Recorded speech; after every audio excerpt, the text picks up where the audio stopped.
आज जो कहानी मैं आपको सुनाने जा रही हूँ वो भारत की सबसे खौफनाक कहानी है। 18 जुलाई 2021 रात के ठीक 3:13 हुए थे। दिल्ली पुलिस के कंट्रोल रूम में एक घबराई हुई महिला की कॉल आई। हेलो, प्लीज जल्दी आओ, मेरे पति इंसान जैसे नहीं रहे, वो किसी और चीज में बदल गए हैं। कॉल अचानक कट गई। जब पुलिस उस बंगले पर पहुंची तो घर का मेन दरवाजा खुला हुआ था। अंदर हर जगह अगरबत्ती की इतनी तेज गंध थी कि सांस लेना मुश्किल हो रहा था। दीवारों पर सिंदूर से बने थे गोले के निशान, फर्श पर बिखरे थे नींबू, काले धागे और कमरे के बीचों बीच एक आदमी जो जिंदा था, लेकिन उसकी आंखों की सफेदी गायब हो चुकी थी। पूरी आंखें कोयले की तरह काली थी। वो बिना पलक झपके सिर्फ छत की ओर देखे जा रहा था और होठ अपने आप हिल रहे थे, लेकिन आवाज किसी और की निकल रही थी। अब बहुत देर हो चुकी है।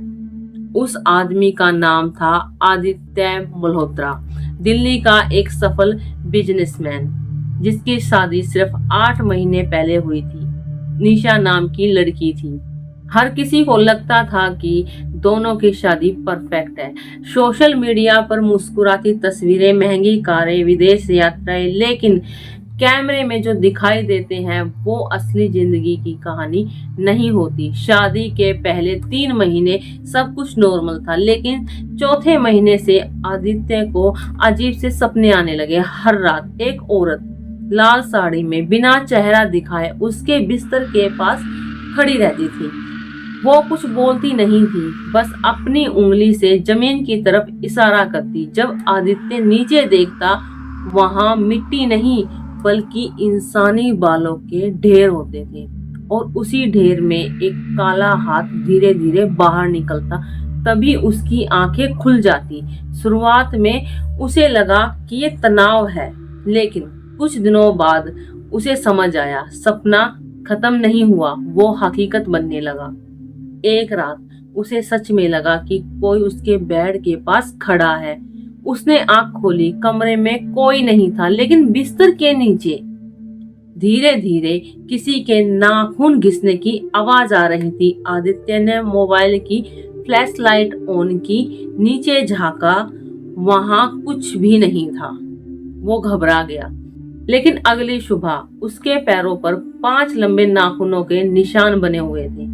निशा ने कहा, तुम बहुत काम करते हो, थोड़ा आराम कर लो, सब ठीक हो जाएगा। लेकिन नहीं। उसी रात आदित्य ने पहली बार निशा को नींद में चलते हुए देखा। रात ठीक 3:13 वो बिस्तर से उठी, सीधा पूजा घर में गई, दिया जलाया और एक ऐसी भाषा बोलने लगी जो आदित्य ने कभी सुनी ही नहीं थी। वो संस्कृत नहीं थी, ना ही हिंदी थी, नहीं उर्दू, कुछ और बहुत पुरानी भाषा थी। बहुत डरावनी लग रही थी वो भाषा, आवाज भी उसकी नहीं लग रही थी। आदित्य डर गया। उसने मोबाइल से वीडियो बनाना शुरू कर दिया, लेकिन जैसे ही रिकॉर्डिंग पूरी हुई, मोबाइल अपने आप बंद हो गया। सुबह वीडियो पूरी तरह से गायब हो चुकी थी। धीरे धीरे आदित्य की हालत बिगड़ने लगी। उसका वजन 2 महीने में 12 किलो कम हो गया। वो डॉक्टर के पास गया। डॉक्टर ने ब्लड टेस्ट किया, MRI की, सब टेस्ट किए, सब नॉर्मल आए, लेकिन रात होते ही उसका शरीर बर्फ जैसा ठंडा हो जाता और कमरे का तापमान अपने आप गिर जाता। एक शाम ऑफिस से लौटते टाइम उसने अपने कार के शीशे में पिछली वाली सीट पर लाल साड़ी पहनी हुई वही औरत दिखाई दी। उसने तुरंत पीछे मुड़कर देखा, सीट खाली थी। फिर दोबारा शीशे में देखा। इस बार वो औरत मुस्कुरा रही थी।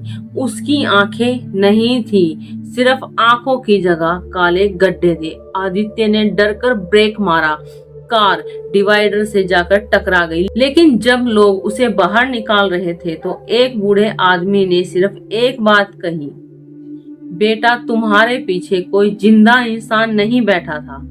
उसी रात पहली बार आदित्य ने निशा से पूछा, क्या तुम मुझसे कुछ छुपा रही हो? निशा कुछ सेकंड के लिए चुप रही, उसे घूरती रही, फिर मुस्कुराकर बोली, अगर सच जान गए तो सुबह नहीं देख पाओगे। आदित्य हंसने की कोशिश करता रहा, लेकिन निशा की आंखों में मजाक बिल्कुल नहीं था। 2 दिन बाद घर की नौकरानी ने नौकरी छोड़ दी। उसने कहा, मैडम, रोज रात पीछे वाले कमरे में कोई बच्चा रोता है। लेकिन वहां उस कमरे में कोई बच्चा था ही नहीं। आदित्य ने पहली बार घर के स्टोर रूम खोलने का फैसला कर लिया था। निशा हमेशा उस रूम को बंद रखती थी। उसने कहा था पुराना सामान रखा है, लेकिन जब उसने ताला खोला तो उसके अंदर सिर्फ अंधेरा था और दीवारों पर किसी ने खून जैसे रंग से लिख दिया हो कि वापस जाओ। उसी समय दरवाजा अपने आप बंद हो गया। पूरा कमरा अंधेरे में डूब चुका था। फिर उसे महसूस हुआ कि कमरे में मैं अकेला नहीं हूँ, कोई और भी है। उसके ठीक पीछे किसी की गर्म सांसों की हवा उसकी गर्दन को छू रही थी, लेकिन जब वो पलटा तो वहां कोई नहीं था। अचानक फर्श के नीचे से धीरे धीरे एक औरत की हंसी गूंजी। अब निकल नहीं पाओगे। आदित्य ने पूरी ताकत से दरवाजा पीटा।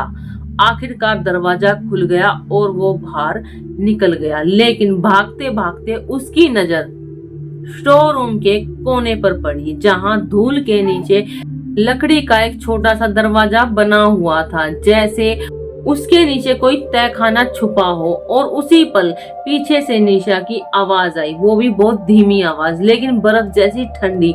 उसे मत खोलना, क्योंकि उसके बाद तुम मुझे नहीं उसे देखोगे। आदित्य धीरे धीरे पीछे मुड़ा और जो उसने निशा के चेहरे पर देखा, उसके बाद उसकी चीख पूरे बंगले में गूंज गई। आदित्य की चीख पूरे बंगले में गूंज गई। उसने जैसे ही पीछे मुड़कर निशा को देखा, उसका चेहरा वैसा नहीं था जैसा कुछ सेकंड पहले था। उसकी आंखें पूरी तरह से काली दिखाई दे रही थी, होठों पर अजीब सी मुस्कान थी और उसकी आवाज पहले जैसी बिल्कुल नहीं थी। वो धीरे से बोली, अब तुमने दरवाजा देख लिया, इसलिए अब वो भी तुम्हें देख चुका है। आदित्य बिना कुछ बोले पीछे पलटने लगा। उसका गला सूख चुका था। वो दौड़कर अपने कमरे तक पहुंचा और अंदर से दरवाजा बंद कर लिया, लेकिन कुछ ही पल बाद स्टोर रूम की दिशा से आवाज आने लगी, जैसे कोई लकड़ी के नीचे से दरवाजा पीट रहा हो। धीरे धीरे वो आवाज पूरे घर में फैल गई। घड़ी का टाइम था 3:13। आदित्य ने कांपते हाथों से पुलिस को कॉल किया, लेकिन फोन में सिर्फ एक ही आवाज सुनाई दे रही थी, नीचे जाओ। उसने कॉल काट दी, दोबारा मिलाया, फिर वही आवाज आई, नीचे जाओ। अब उसे समझ आ गया था कि कुछ बहुत गलत हो रहा है। सुबह होने तक वो कमरे से बाहर नहीं निकला। अगली सुबह उसने अपने पुराने दोस्त और क्राइम रिपोर्टर रोहन को सब कुछ बताया। रोहन पहले तो हंसा, लेकिन जब उसने आदित्य के शरीर पर बने गहरे नाखूनों के निशान देखे और स्टोर रूम के बाहर अजीब से गोले के निशान देखे, तो उसका चेहरा भी उतर गया। दोनों ने तय किया कि आज रात उस लकड़ी के दरवाजे को खोलेंगे। रात के ठीक 2:58 हुए थे। दोनों टॉर्च लेकर स्टोर रूम पर पहुंचे। निशा घर पर नहीं थी। लकड़ी का दरवाजा खोलते ही बासी मिट्टी और सड़न की तेज गंध आने लगी। नीचे पत्थर की सीढ़ियां थी। हर कदम के साथ तापमान गिरता जा रहा था। सीढ़ियों के अंत में एक छोटा सा तहखाना था। दीवारों पर पुराने धुंधले फोटो बने हुए थे। बीच में टूटी हुई लकड़ी की कुर्सी थी। चारों तरफ मोमबत्तियां जल रही थी और एक कोने में पुरानी डायरी रखी थी। रोहन ने डायरी खोली। पहले ही पन्ने पर लिखा था, अगर तुम इसे पढ़ रहे हो तो बहुत देर हो चुकी है। डायरी किसी बूढ़े आदमी की थी। उसमें लिखा था कि जमीन पर वर्षों पहले एक तांत्रिक रहता था जो लोगों के डर और लालच का फायदा उठाता था। उसकी मृत्यु के बाद उसके नाम से भयभीत रहते थे और घर में जो भी अजीब घटनाएं होती उसी से जोड़ देते थे। आखिरी पन्ने पर सिर्फ एक चेतावनी लिखी थी, डर जितना बढ़ेगा ये घर उतना ही तुम्हें निगल जाएगा। तभी ऊपर से जोर से धमाका हुआ। दोनों भागते हुए सीढ़ियां चढ़े, लेकिन स्टोर रूम का दरवाजा बाहर से बंद हो चुका था। कमरे में अंधेरा फैल चुका था। फिर किसी औरत के रोने की आवाज आने लगी। रोहन ने टॉर्च घुमाई, लेकिन वहां कोई था ही नहीं। अचानक उसके कंधे पर किसी ने हाथ रखा। वो चीख कर पीछे पलटा, लेकिन पीछे सिर्फ आदित्य था। दोनों ने राहत की सांस ली। उसी समय टॉर्च की रोशनी एक दीवार पर पड़ी। दीवार पर उनकी 3 परछाइयां दिखाई दे रही थी, जबकि वहां सिर्फ 2 लोग खड़े थे। दोनों के शरीर में डर की झुंझुनी दौड़ गई। तीसरी परछाई धीरे धीरे सिर उठाने लगी, लेकिन कमरे में कोई तीसरा इंसान था ही नहीं। उसी पल दरवाजा अपने आप खुल गया। दोनों बिना पीछे देखे बाहर निकल गए। अगली सुबह आदित्य ने फैसला किया कि वो हमेशा के लिए ये घर छोड़ देगा। उसने सामान पैक किया। जैसे ही वो मेन दरवाजे तक पहुंचा, उसे दरवाजे के नीचे एक लिफाफा मिला। उसमें सिर्फ एक फोटो थी। वो फोटो उसी रात की थी जब वो औरत रोहन तहखाने में थे, लेकिन वो फोटो किसी ने खींची ही नहीं थी। उस तस्वीर में उन दोनों के पीछे एक धुंधली आकृति खड़ी थी और तस्वीर के पीछे लिखा था, तुम बाहर जा सकते हो, पर तुम्हारे साथ मैं भी चलूंगा। आदित्य के हाथ से फोटो गिर गई। उसी समय बाहर पुलिस आकर रुक गई। पड़ोसी ने रात की चीख सुनकर शिकायत कर दी थी। पुलिस ने पूरे घर की तलाशी ली। तहखाना मिला, डायरी मिली, पुराना सामान मिला, लेकिन ऐसा कुछ नहीं मिला जिसे किसी अलौकिक घटना का प्रमाण मिले। जांच अधिकारी ने आदित्य से कहा, डर इंसान से बहुत कुछ करवा देता है, पहले तुम इस घर से निकलो। आदित्य और रोहन ने राहत की सांस ली। उन्हें लगा कि सब ठीक हो चुका है, लेकिन 3 दिन बाद रोहन ने आदित्य को फोन किया। उसकी आवाज कांप रही थी। आदित्य, वो फोटो क्या हुआ? अब उसमें हम दोनों नहीं हैं। क्या मतलब है? अब फोटो में सिर्फ मैं हूँ और तुम्हारी जगह वो ही काली परछाई खड़ी हुई है। फोन अचानक कट गया।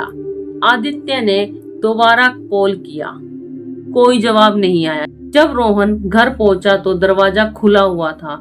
कमरा खाली था। टेबल पर वही फोटो रखी थी और उसके पीछे सिर्फ एक ही वाक्य लिखा हुआ था, अगली बारी तुम्हारी है।